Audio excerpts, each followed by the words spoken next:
Alright, welcome back my AP Calculus champions. In this problem, we're going to be talking about this differentiable function f.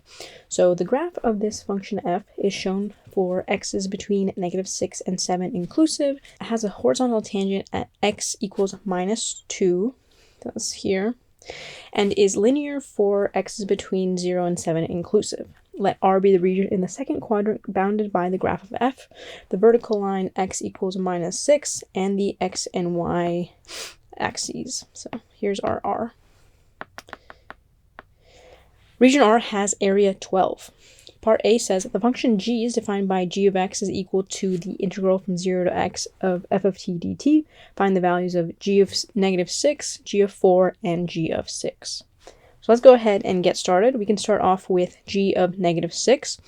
So g of -6, what we're going to do is we're just going to plug that value in for our x. So we're going to go from 0 to -6 of f of t dt. And our f of t is this curve here. Typically, when you're taking the integral of something, you want this upper number, the upper bound, to be larger than your lower bound.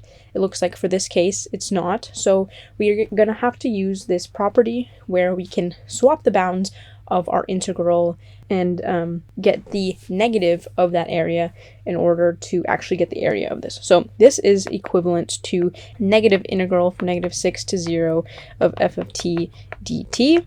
From -6 to 0, and it looks like the area under the curve here is going to be exactly that region R. So in the problem statement, it says that the region R has area 12, so we know that that this is going to be equal to -12.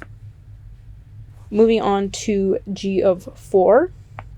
G of 4.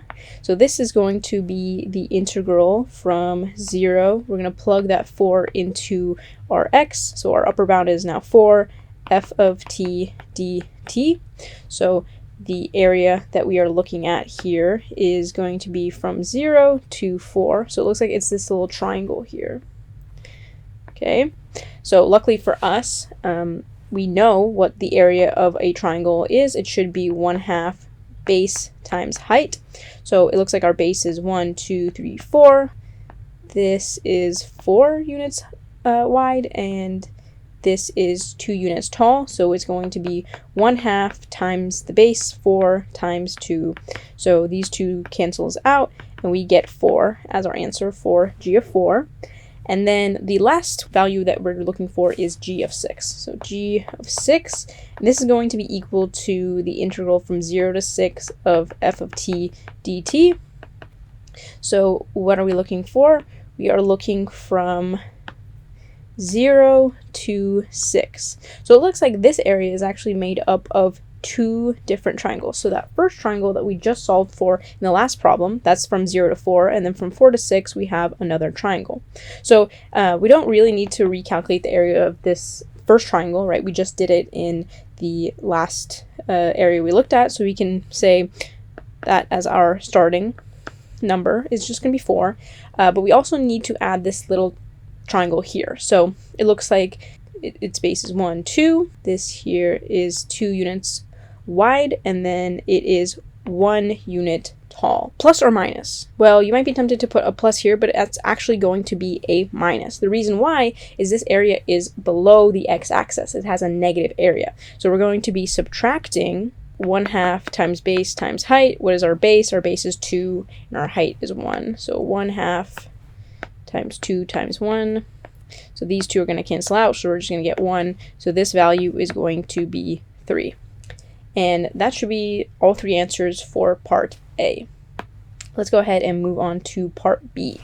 Part B says, for the function g defined in part A, find the values of x in the interval x is between 0 and 6 inclusive, at which the graph of g has a critical point. Give a reason for your answer. All right, so g is defined as the integral from 0 to x of f of t dt, right? We know that from the last problem. So when do critical points occur? Critical points occur when the derivative is equal to 0 or undefined. Okay, these are the two different situations in which we have a critical point. If we want to find the critical points of g, we're going to have to take the derivative of it. So g prime of x is going to be, so because it's equal to the integral of f of t, the derivative of an integral is just getting rid of the integral sign. So we're going to get that it's equal to f of x. So we want to find when, basically, so the derivative, so when f of x is equal to 0 or undefined. So it's not actually undefined anywhere within this graph, as much as I can see.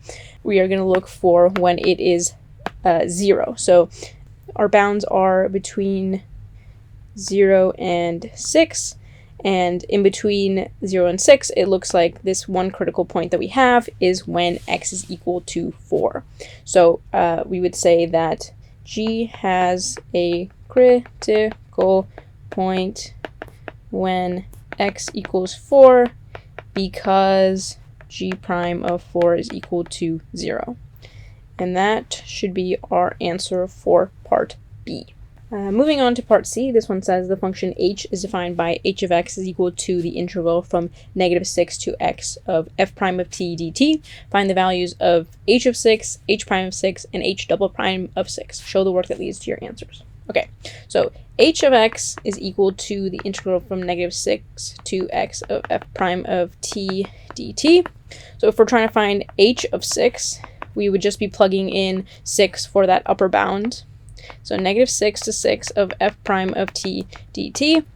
So to figure this out, we can go ahead and use the fundamental theorem of calculus as shown here. So what this is going to look like is the integral of f prime of t is going to be f of t. So we can just go ahead and substitute this as f of our upper bound, which is 6, minus f of our lower bound, which is -6. So we go to our graph and we figure out where f of 6 is. It looks like it's right here. So its value is -1. And then we're going to be subtracting f of -6. So that looks like it's here. And its value is 0.5. So we're going to go ahead and simplify this, and it's going to be -1.5. And that's the answer to the first part of this problem. Next, we're looking at h prime of 6.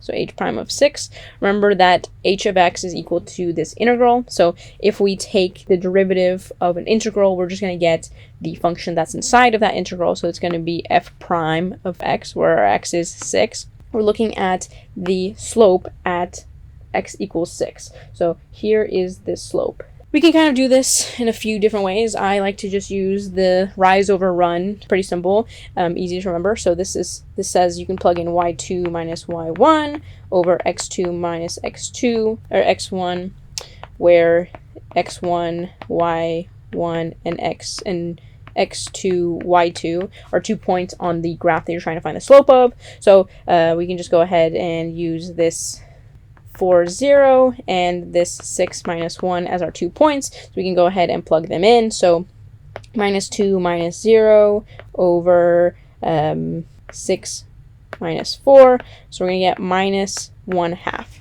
And make sure the sign of your slope matches. So it looks like the slope here is negative, and that matches up with what we got when we evaluated the slope. It looks like it does. It looks like when we go up 1, we run 2. So -1 over 2 looks right. So I would say that is the answer for h prime of 6.